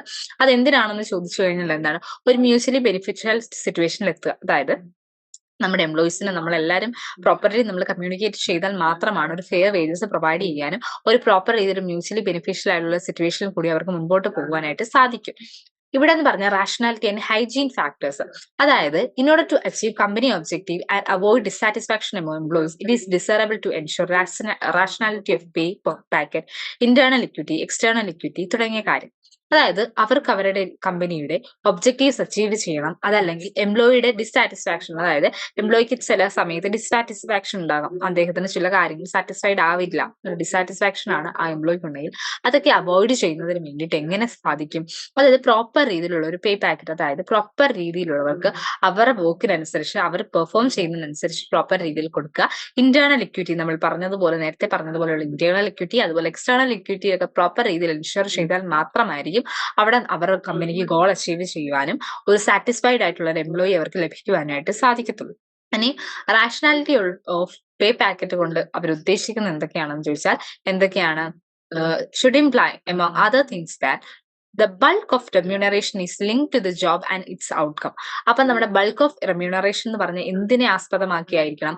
നമ്മൾ ചെയ്യുന്ന ജോലിയും അതുപോലെ നമ്മുടെ ഔട്ട്കമും. അതായത് നിങ്ങൾക്കൊരു അതാണ് റാഷണാലിറ്റി ഓഫ് പേ പാക്കറ്റ് പറയുന്നത് എന്താണെന്ന് ചോദിച്ചാൽ അതുകൊണ്ട് ഉദ്ദേശിക്കുന്നത്, നിങ്ങളിപ്പോൾ ഒരു ജോലി ചെയ്യുകയാണെങ്കിൽ നിങ്ങളുടെ ആ ജോലി ഏത് രീതിയിലുള്ളതാണ്, അതിന്റെ ഔട്ട്കം എന്താണ്, അതിനനുസരിച്ചായിരിക്കണം നിങ്ങൾക്ക് റെമ്യൂണറേഷൻ എന്നാണ് പറയുന്നത്. പിന്നെ ബേസിക് പേ എന്ന് പറയുന്നത് പ്രീഡോമിനന്റ് ആയിരിക്കണം, എലമെന്റ് ആയിരിക്കണം. ബേസിക് പേ എന്ന് പറഞ്ഞു കഴിഞ്ഞാൽ പ്രീഡോമിനന്റ്, നമ്മുടെ പേ പാക്കറ്റിന്റെ പ്രീഡോമിനന്റ് ആയിട്ടുള്ള എലമെന്റ് എന്ന് പറഞ്ഞാൽ എന്തായിരിക്കണം? അത് നമ്മുടെ ബേസിക് വേജസ് ആയിരിക്കും, അല്ലെങ്കിൽ ബേസിക് വേജ് ആയിരിക്കണം. അതുപോലെ തന്നെ basket of fringe benefit determine ചെയ്യുന്ന എങ്ങനെയാണ്? എംപ്ലോയിയുടെ നീഡിനനുസരിച്ച്, അതായത് എംപ്ലോയിയുടെ നീഡ് എന്താണ് അതിനനുസരിച്ചായിരിക്കണം അദ്ദേഹത്തിന് കൊടുക്കുന്ന ഫ്രിഞ്ച് ബെനിഫിറ്റ്സ്. അതായത് എനിക്ക് ആവശ്യമില്ലാത്തൊരു ഫ്രിഞ്ച് ബെനിഫിറ്റ്സ് ആണ് പ്രൊവൈഡ് ചെയ്യുന്നതെങ്കിൽ അതുകൊണ്ട് എനിക്ക് പ്രയോജനമുണ്ടോ? ഇല്ല. അത് എംപ്ലോയി ആണെങ്കിലും എനിക്ക് ആവശ്യമുണ്ടോ? ഒരു ബെനിഫിറ്റ് എനിക്ക് ആവശ്യമുണ്ട്, ഫ്രിഞ്ച് ബെനിഫിറ്റ്സ് എനിക്ക് ആവശ്യമുണ്ട്, അതല്ല നിങ്ങൾ പ്രൊവൈഡ് ചെയ്യുന്നെങ്കിൽ അതുകൊണ്ട് എനിക്ക് പ്രയോജനമില്ല. എനിക്ക് പ്രയോജനമുള്ളത് മറ്റൊരെണ്ണമുണ്ട്, അത് നിങ്ങൾ പ്രൊവൈഡ് ചെയ്തില്ലെങ്കിൽ അതല്ലേ പ്രശ്നം. സോ അങ്ങനെയുള്ളപ്പോൾ നമ്മുടെ എംപ്ലോയിയുടെ നീഡ് എന്താണ് അതനുസരിച്ചുള്ള ഒരു ഫ്രിഞ്ച് ബെനിഫിറ്റ്സ് ആയിരിക്കണം കൊടുക്കണം. ഇനി ഇന്റേണൽ ഇക്വിറ്റിയിൽ പറയുന്നത് ഇവിടെ വേജ് ഡിഫറൻഷ്യൽ ആണ് ഇംപ്ലൈസ് ചെയ്യുന്നത്. അത് എങ്ങനെയാണ് structured in such a way that they are correspondent to relative differences in job contents. അത് സ്ട്രക്ചർ ചെയ്തേക്കുന്നത് റിലേറ്റീവ് ഡിഫറൻസ്, ജോബ് കണ്ടന്റിലുള്ള റിലേറ്റീവ് ഡിഫറൻസിനനുസരിച്ചാണ് ഇന്റേണൽ ഇക്വിറ്റി, അതിന്റെ വേജ് ഡിഫറൻഷ്യൽ എന്ന് പറയുന്നത്. ഇതെന്ന് പറഞ്ഞു കഴിഞ്ഞാൽ എന്താണ്? ആബ്സെൻസ് ആണ്. The absence of such structured differential can be responsible for employee dissatisfaction. അതായത് wage difference, internal equity employs ചെയ്യുന്നത് വേജ് ഡിഫറൻഷ്യൽ ആണ്. അതെന്ന് പറഞ്ഞ എന്താണ്? റിലേറ്റീവ് ജോബ് കണ്ടന്റ്സിലുള്ള റിലേറ്റീവ് ആയിട്ടുള്ള ഡിഫറൻസസ് മൂലമാണ്. ഈ ഒരു സ്ട്രക്ചേർഡ് ഡിഫറൻഷ്യലിന്റെ ആബ്സെൻസിന് കാരണം അല്ലെങ്കിൽ റെസ്പോൺസിബിൾ ആയിട്ടുള്ള റീസൺസ് എന്ന് ചോദിച്ചാൽ എംപ്ലോയിയുടെ ഡിസാറ്റിസ്ഫാക്ഷൻ, ഗ്രീവൻസ്, ഇൻഡസ്ട്രിയൽ സ്ട്രൈക്ക് ആണത്, അലിനേഷൻ ആൻഡ് ഡിമോട്ടിവേഷൻ തുടങ്ങിയ കാര്യങ്ങളാണ് ഈ ഒരു, അതായത് ഡിസാറ്റിസ്ഫാക്ഷൻ തുടങ്ങി നമുക്കറിയാം. നമ്മളൊരു ഡിസാറ്റിസ്ഫൈഡ് ആണെങ്കിൽ നമ്മൾ പ്രോപ്പർ രീതിയിൽ വർക്ക് ചെയ്യില്ല. ഇൻഡസ്ട്രിയൽ സ്ട്രൈക്ക് ഉണ്ടെങ്കിൽ അല്ലെങ്കിൽ ഡിമോട്ടിവേഷൻ ആണ് നമുക്ക് ലഭിക്കുന്ന, ഗ്രീവൻസ് ഇല്ല, പ്രോപ്പർ രീതിയിലുള്ള റെസൊല്യൂഷൻസ് ഗ്രീവൻസിന് ഇല്ല തുടങ്ങിയ കാര്യങ്ങളൊക്കെ ആണെങ്കിൽ ഇത് എന്ത് ചെയ്യും? ഒരു പ്രോപ്പർ രീതിയിൽ ഒരു സ്ട്രക്ചേർഡ് ആയിട്ടുള്ള ഇല്ല, നമുക്കൊരു വേജസ് കാര്യങ്ങൾ നമുക്ക് പ്രൊവൈഡ് ചെയ്യുന്നില്ലെങ്കിൽ നമ്മൾ ഇതിലേക്കൊക്കെ പോകുക, അല്ലെ? നമുക്ക് ഡിസാറ്റിസ്ഫൈഡ് ആവുകയും ഡിമോട്ടിവേറ്റഡ് ഒക്കെ ആവാനായിട്ട് പറ്റും എന്നല്ല, അത് നല്ല കാര്യമല്ല. നമ്മൾ വർക്ക് ചെയ്യുന്നത് നമുക്ക് പ്രോപ്പർ രീതിയിൽ നമ്മളെ കൺസിഡർ ചെയ്യുന്നില്ല, ബേസിൽ നമുക്ക് ഡിഫറൻസസ് ആണ് അവർ പ്രൊവൈഡ് ചെയ്യുന്നത്. അപ്പൊ നമ്മളൊക്കെ നല്ല രീതിയിൽ അവിടെ വർക്ക് ചെയ്യൂ? ഇല്ല. നമ്മൾ സാറ്റിസ്ഫൈഡ് ആയിട്ട് വർക്ക് ചെയ്യൂ? ഇല്ല. നമ്മൾ എന്താണ് ഡിസാറ്റിസ്ഫൈഡ് ആകും. അല്ലെങ്കിൽ നമ്മൾ സ്ട്രൈക്കിലേക്ക് നമുക്ക് പ്രോപ്പർ, നമ്മൾ ഒരുപാട് സമരങ്ങൾ കണ്ടിട്ടില്ലേ? ഒരേ ഈക്വൽ വേജസ് കിട്ടണം, ഒരേപോലുള്ള വേതനം കിട്ടണം എന്നൊക്കെ പറഞ്ഞിട്ട് സമരങ്ങളൊക്കെ കണ്ടില്ലേ? അതിലേക്കൊക്കെ പോവും ആളുകൾ. ഒരിക്കലും മോട്ടിവേറ്റഡ് ആയിട്ടായിരിക്കില്ല അവിടെ വർക്ക് ചെയ്യുന്നത്. അപ്പൊ ജോബ് ഇവാലുവേഷൻ എന്ന് പറഞ്ഞ ഈ ഒരു ഇന്റേണൽ ഇക്വിറ്റി, അതായത് പ്രോപ്പർ രീതിയിൽ അവർക്ക് അവരുടെ ജോബിനനുസരിച്ചുള്ള പ്രോപ്പർ രീതിയിലുള്ള വേജ് കൊടുക്കുന്നു എന്ന് കണ്ടെത്തുന്നതിന് ജോബ് ഇവാലുവേഷൻ വളരെയധികം നല്ലതായിരുന്നു. എക്സ്റ്റേണൽ ഇക്വിറ്റി, ഇത് നേരത്തെ നമ്മൾ കണ്ടൊരു ടേം തന്നെയാണ്. അവിടെ എന്താണ് എന്ന് പറഞ്ഞത്, നമ്മുടെ സെയിം ഫീൽഡിലുള്ള ആ ഒരു ഇൻഡസ്ട്രിയിലുള്ള അല്ലെങ്കിൽ ആ ഒരു ഫേമിലുള്ളവർ ഒരേപോലെയുള്ള എക്വിറ്റബിൾ ആയിട്ടുള്ള ഒരു വേജസ് ആയിരിക്കും നമ്മുടെ കൊടുക്കുന്നത്. നമ്മൾ 25,000 ആണ് കൊടുക്കുന്നതെങ്കിൽ അപ്പുറത്തും ഒരു 23,000 24,000 എങ്കിലും കൊടുക്കണം, അല്ലെങ്കിൽ അതിൽ കൂടുതൽ 26,000 25,000 ഒക്കെ കൊടുക്കണം. അല്ലാതെ അതിലും കുറഞ്ഞൊരു 20 ആണെങ്കിൽ അത് വളരെയധികം അൺഫെയർ ആയിരിക്കും എന്നാണ് പറയുന്നത്. സോ എക്സ്റ്റേണൽ ഇക്വിറ്റി എന്ത് ചെയ്യും? സീരിയസ് ആയിട്ട് നമ്മുടെ ഒരു സീരിയസ്ലി അഫക്ട് ചെയ്യും, എംപ്ലോയിയുടെ എബിലിറ്റി അഫക്ട് ചെയ്യും. അതായത് പ്രോപ്പർ രീതിയിൽ നമുക്കൊരു എംപ്ലോയി സെലക്ട് ചെയ്യുന്നതിനൊക്കെ ഉള്ള ഒരു പാരാമീറ്റർ ആണ് ഒരു എക്സ്റ്റേണൽ ഇക്വിറ്റി എന്ന് പറയുന്നത്. ഞാൻ പറഞ്ഞില്ലേ, ഇപ്പൊ നമ്മളാണെങ്കിലും ഒരു ജോലിക്ക് അപ്ലൈ ചെയ്യുന്നു, സെയിം JD ഉള്ള മറ്റൊരു ജോലിക്ക് അതിൽ കൂടുതൽ സാലറി ആണെങ്കിൽ നമ്മളും എന്തായിരിക്കും? പ്രോപ്പർ ഓഫ് കോഴ്സ് നമ്മൾ എന്തായിരിക്കും ചൂസ് ചെയ്യുന്നത്? കോമ്പൻസേഷൻ എവിടാണോ നമുക്ക് മോറായിട്ട് പ്രൊവൈഡ് ചെയ്യുന്നത് അല്ലേ നമ്മൾ ചൂസ് ചെയ്യും. നമ്മൾ ഇവിടെ 8 മണിക്കൂർ വർക്ക് ചെയ്യുന്നു, സെയിം നമ്മൾക്കുള്ള ജോബ് തന്നെയാണ്, അല്ലെങ്കിൽ നമ്മുടെ റോൾസ് ആൻഡ് റെസ്പോൺസിബിലിറ്റി തന്നെയാണ് വേറൊരു കമ്പനിയിൽ 8 അവേഴ്സ് തന്നെയാണ്. പക്ഷെ നമുക്ക് സാലറി കൂടുതലാണ്. അപ്പൊ നമ്മൾ എവിടെ പോകും? അവിടെ പോകത്തുള്ളൂ. കൂടുതലുള്ളിടത്തല്ലേ നിങ്ങളും പോകത്തുള്ളൂ. സോ അത് തന്നെയാണ് ഇവിടെ പറഞ്ഞത്. സോ അതുകൊണ്ട് എന്ത് കീപ്പ് ചെയ്യണം? ഒരു എക്സ്റ്റേണൽ ഇക്വിറ്റി പ്രോപ്പർ രീതിയിൽ അവിടെ ഉണ്ടായിരിക്കണം എന്നാണ് പറയുന്നത്. പ്രോപ്പർ രീതിയിൽ നമുക്കപ്പോൾ എംപ്ലോയീസിനെ എഫിഷ്യന്റ് ആയിട്ട് കറക്റ്റ് രീതിയിലുള്ള എംപ്ലോയീസിനെ കിട്ടണമെങ്കിൽ ഇത് വളരെയധികം ക്രൂഷ്യൽ ആയിട്ടുള്ള ഒരു പോയിന്റ് ആണ്. പിന്നെന്താണ്, ഇൻഡസ്ട്രിയൽ സ്ട്രൈക്ക് കാര്യങ്ങൾ, അല്ലെങ്കിൽ ഡിമോട്ടിവേഷൻ, ഡിസാറ്റിസ്ഫാക്ഷൻ അങ്ങനെയുള്ള കാര്യങ്ങളൊക്കെ അവോയ്ഡ് ചെയ്യാൻ ഇത് ഹെൽപ്പ് ചെയ്യും. അതുപോലെ തന്നെ എന്താണ് ഇത് ഹെൽപ്പ് ചെയ്യുന്നത്? Usually ensured by ensuring the result of wages and salary survey. ഇത് എൻഷുർ ചെയ്യുന്നത് എങ്ങനെയാണ്? നമ്മുടെ വേജസിന്റെ റിസൾട്ട് അനുസരിച്ച്, അല്ലെങ്കിൽ സാലറി സർവേയുടെ ഒക്കെ ബേസിസിലായിരിക്കും ഇത് എൻഷുർ ചെയ്തത്. ഇനി പേറോൾ അനാലിസിസ് ആൻഡ് പോളിസി കറക്റ്റീവ്നെസ്സിൽ പറയുന്നത് കണ്ടിന്യൂസ് നമ്മുടെ പേറോൾ, അതായത് നമ്മുടെ വേജസ്, സാലറീസ് തുടങ്ങിയ കാര്യങ്ങൾ പേറോൾ അനാലിസിസ് നടത്തുകയും, അതുപോലെ തന്നെ ഇക്കണോമിക് ട്രെൻഡ്സ്, നമ്മുടെ ഒരു ഓർഗനൈസേഷൻ എക്കണോമിക് ട്രെൻഡ്സിനനുസരിച്ച് അവർക്ക് ഏത് രീതിയിലുള്ള പ്രോപ്പർ വേജസ്, സാലറീസ് പ്രൊവൈഡ്, ഇതൊക്കെ നമ്മൾ പ്രോപ്പർ രീതിയിൽ കണ്ടിന്യൂസ് ആയിട്ട് അനലൈസ് ചെയ്യണം. കാരണം നമ്മൾ പറഞ്ഞ പോലെ നമ്മുടെ ട്രെൻഡ്സ്, നമ്മുടെ സറൗണ്ടിങ്സ് മാറിക്കൊണ്ടിരിക്കുന്നതിനനുസരിച്ച് നമ്മുടെ ആവശ്യകതയൊക്കെ മാറും. സോ അതിനനുസരിച്ച് പ്രോപ്പർ രീതിയിൽ അവർക്ക് കോമ്പൻസേഷൻ കൊടുക്കാനായിട്ട് നമ്മൾ പ്രോപ്പർ രീതിയിൽ എന്ത് ചെയ്തിരിക്കണം? അനാലിസിസും കണ്ടിന്യൂസ് ആയിട്ട് നടത്തിക്കൊണ്ടിരിക്കണം.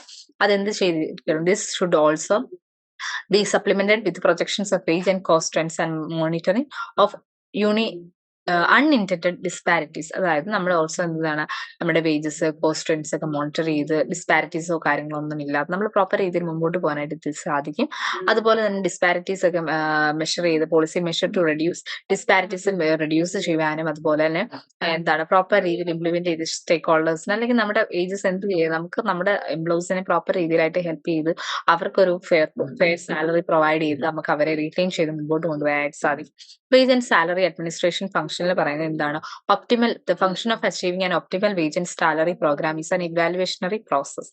നമ്മുടെ ഒരു ഒപ്റ്റിമൽ വേജ് അല്ലെങ്കിൽ സാലറി പ്രോഗ്രാംസ് എന്ന് പറഞ്ഞൊരു ഇവാലുവേഷണറി പ്രോസസ് ആണ്. അതിന്റെ ഫംഗ്ഷൻ എന്ന് പറയുന്നത് അച്ചീവ് ചെയ്യുന്നത്. അപ്പൊ വേജ് ആൻഡ് സാലറി പ്രോഗ്രാം എന്ന് പറയുന്നത് എങ്ങനെയുള്ളതായിരിക്കണം? അതൊരു എയ്ഡ് ആയിരിക്കണം, ഒരു അസിസ്റ്റന്റ് ആയിരിക്കണം. എന്ത് ചെയ്യണം? നമ്മുടെ കോർപ്പറേറ്റീവ് ഒബ്ജക്റ്റീവ്സ് അച്ചീവ് ചെയ്യുന്നതിന് വേണ്ടിയുള്ള ഒരു എയ്ഡ് ആയിട്ടാണ് നമ്മൾ അതിനെ കൺസിഡർ ചെയ്യുന്നത്. കോർപ്പറേറ്റ് കോമ്പൻസേഷൻ സ്ട്രക്ചറിൽ പറയുന്നത് ഇത് എന്ത് ചെയ്തിരിക്കണം? ഓർഗനൈസേഷന്റെ നീഡ് അനുസരിച്ച് ഡെവലപ്പ് ചെയ്യണം. Organisation need to develop the single integrated compensation plan. അപ്പോൾ ഓർഗനൈസേഷൻ എന്ത് ചെയ്യണം? ഒരു സിംഗിൾ ഇന്റഗ്രേറ്റഡ് ആയിട്ടുള്ള ഒരു കോമ്പൻസേഷൻ പോള് എല്ലാ ഹൈറാർക്കിക്കും, നമുക്ക് പല ഹൈറാർക്കി ഉണ്ട്, ഹൈറാർക്കി ലെവൽ അനുസരിച്ച് സിംഗിൾ ഇന്റഗ്രേറ്റഡ് കോമ്പൻസേഷൻ സ്ട്രക്ചർ ഉണ്ടായിരിക്കണം. അവിടെ സൂപ്പർവൈസറി, മാനേജേഴ്സ്, അങ്ങനെയുള്ള കാര്യങ്ങളെല്ലാം ഇൻക്ലൂഡഡ് ആയിരിക്കണം. ഐഡിയലി പറയുകയാണെങ്കിൽ ഇതെന്തായിരിക്കണം? ഇതൊരു സിസ്റ്റമാറ്റിക് അനാലിസിസിന്റെ ഒരു ഫോമിലായിരിക്കണം. ഒരു ഫുൾ ഓർഗനൈസേഷന്റെ ഒരു സിസ്റ്റമാറ്റിക് അനാലിസിസിന്റെ ഫോമിലായിരിക്കണം ഇതുള്ളത്. ക്ലാസിഫിക്കേഷൻ, കമ്പാരിസൺ, അനാലിസിസിന്റെ രീതിയിൽ. Quite often, however, workers' wages and salary system is treated distinctively from managerial remuneration system. അത് മറ്റെപ്പോഴും എങ്ങനെയായിരിക്കും ഒരു എംപ്ലോയിയുടെ വേജസ് അല്ലെങ്കിൽ സാലറി സിസ്റ്റം കൂടുതലും ഡിസ്റ്റൻസീവ് ആയിട്ട് നോക്കുന്ന ഒരു മാനേജറിയൽ അഡ്മിനിസ്ട്രേഷൻ സിസ്റ്റത്തിലാണ് കൂടുതലായിട്ട് ഓഫൺ രീതിയിൽ യൂസ് ചെയ്യുന്നത്. ഇനി മാനേജറിയൽ കോമ്പൻസേഷനിൽ പറയുന്നത് compensation packages four managers is critical for the organisation as managers make vital contribution to the organization. അതായത് ഒരു ഓർഗനൈസേഷൻ അവരുടെ മാനേജറിയൽ കോമ്പൻസേഷൻ എന്ന് പറയുന്നത് വളരെ അദ്ദേഹത്തിന് പ്രൊവൈഡ് ചെയ്യുന്ന വളരെ ക്രിട്ടിക്കൽ ആയിട്ടുള്ള ഒരു ടേം ആണ്, അല്ലെങ്കിൽ ഒരു പ്രോസസ് ആണെന്ന് വേണേൽ പറയാം. കാരണം നമുക്കറിയാം മാനേജേഴ്സ് എന്ന് പറഞ്ഞാൽ one of the important person in an organisation ആണ്. സോ അവർക്ക് കൊടുക്കുന്ന ഒരു കോമ്പൻസേഷന് ഇവാലുവേറ്റ് ചെയ്യുക, അല്ലെങ്കിൽ അവർക്ക് കൊടുക്കുക എന്നുള്ളത്, അവരുടെ പാക്കേജ് ചൂസ് ചെയ്യുക എന്നുള്ളത് വളരെയധികം ഒരു ക്രിട്ടിക്കൽ ആയിട്ടുള്ള ഒരു ഇവാലുവേഷൻ തന്നെയാണ്. എങ്ങനെയാണ് ഇത് മെഷർ ചെയ്യുന്നത് വെച്ചാൽ അവരുടെ ഒരു rate of taxation, effective motivation, അവരുടെ പെർഫോമൻസ്, അവരുടെ നോളജ്, സ്കിൽ, ഇതെല്ലാം ഇവാലുവേറ്റ് ചെയ്തിട്ടായിരിക്കും. അപ്പൊ നമ്മൾ ഓഫ് കോഴ്സ് നമ്മൾ എടുക്കുമ്പോൾ നമ്മുടെ ഒരു മാനേജർ ആയിട്ട് എടുക്കുന്ന ആളെ വളരെയധികം എക്സ്പീരിയൻസ്ഡ് ഉള്ള ഒരാളെ തന്നെയായിരിക്കും എപ്പോഴും നമ്മൾ ചൂസ് ചെയ്യുന്നത്, അല്ലെ? നമുക്ക് കാണാനായിട്ട് സാധിക്കും. ഇപ്പൊ ഞാനാണെങ്കിലും ഒരു ഓർഗനൈസേഷൻ വെക്കുന്നു, ഒരു ജസ്റ്റ് ഒരു ഫ്രഷർ അല്ലെങ്കിൽ ഒരു 1 ഇയർ അല്ലെങ്കിൽ 2 ഇയർ ഒന്നുമുള്ള ആളുടെ ആയിരിക്കില്ല ചിലപ്പോൾ വെക്കുന്നത്. ചിലപ്പം വെക്കാനും സാധ്യത ഉണ്ടാവും. അദ്ദേഹത്തിന് അത്രത്തോളം ടാലന്റ് ഉണ്ട്, ക്യാപ്പബിലിറ്റി ഉണ്ടെന്ന് തോന്നിയാൽ നമുക്ക് ചിലപ്പോൾ വെക്കാം. പക്ഷെ നമ്മൾ എപ്പോഴും പല പല പല ഒരുപാട് നമ്മൾ മറ്റൊരു എംപ്ലോയി ചൂസ് ചെയ്യുന്നതിനേക്കാൾ വളരെയധികം നമ്മൾ എന്താണ് ഇവാലുവേറ്റ് ചെയ്യുന്ന ഒരു മാനേജറിനെ. സോ അദ്ദേഹത്തിന് ഒരു കോമ്പൻസേഷൻ കൊടുക്കുക എന്ന് പറഞ്ഞാൽ വളരെയധികം ക്രിട്ടിക്കൽ ആയിട്ടുള്ള ഒരു ടേം തന്നെ. എന്നാൽ നികുതിയുടെ, അതായത് നമ്മുടെ ടാക്സിന്റെ റേറ്റ്, നികുതിയുടെ ശിക്ഷാ നിരക്കുകൾ പോലുള്ള നിയന്ത്രണ നടപടികൾ അവരുടെ പ്രചോദനത്തെയും പ്രകടനത്തെയും ഒക്കെ എങ്ങനെ ബാധിക്കുന്നു നമ്മൾ ഇവാലുവേറ്റ് ചെയ്യേണ്ടതിന്റെ ആവശ്യകതയുണ്ട്. പിന്നെ ഗവൺമെന്റ് കുറച്ച് ഗൈഡ് ലൈൻസ് പബ്ലിക് സെക്ടർ എന്റർപ്രൈസിന് പ്രൊവൈഡ് ചെയ്തിട്ടുണ്ട്. അതായത് വിതരണം ചെയ്യുന്ന ലാഭത്തിന്റെ 5% എന്ന് പറഞ്ഞാൽ എക്സിക്യൂട്ടീവ് വ്യക്തിഗത പ്രകടനവുമായി ബന്ധപ്പെട്ട് പ്രോത്സാഹന രൂപത്തിൽ നൽകാമെന്ന്. അതായത് നമ്മുടെ ഒരു എംപ്ലോയിക്ക് എന്ത് ചെയ്യാം? 5% 5% എക്സിക്യൂട്ടീവ് വ്യക്തിഗത നമ്മുടെ എക്സിക്യൂട്ടീവ്സിന്റെ ഇൻഡിവിജ്വൽ ആയിട്ടുള്ള ഒരു പെർഫോമൻസ് അനുസരിച്ച് ഇൻസെന്റീവ് എന്ന രീതിയിൽ 5% പ്രൊവൈഡ് ചെയ്യാം എന്നൊക്കെ പറഞ്ഞിട്ടുണ്ട്. അതായത് എന്ത് ചെയ്യുന്നു, നമ്മൾ വർക്ക് ചെയ്യാണ് ഒരു പബ്ലിക് സെക്ടർ എന്റർപ്രൈസിലെങ്കിൽ നമുക്ക് നമ്മളുടെ രീതിയിൽ നമ്മളൊരു മാനേജറായിട്ട് വർക്ക് ചെയ്യുകയാണെങ്കിൽ ആ ഒരു ഇൻസെന്റീവിന്റെ നമ്മുടെ പെർഫോമൻസ് അനുസരിച്ച് ഒരു 5% നമുക്ക് ഇൻസെന്റീവ് ആയിട്ട് കിട്ടാനൊക്കെ ഉള്ള സാധ്യതയുണ്ടെന്നാണ് പറയുന്നത്. ഇനി വേജസ് ആൻഡ് ഇൻകം പോളിസിയിൽ പറയുന്നത് എന്താണ്?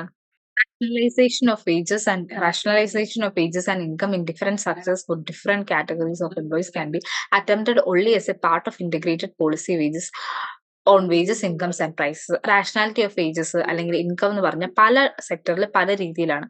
അതിനെ എങ്ങനെയാണ് നമ്മൾ കണ്ടുപിടിക്കുന്നത്? Can be attempted എങ്ങനെയാണ്? Only as a part of integrated policy on wages, incomes and prices എന്നാണ് പറയുന്നത്.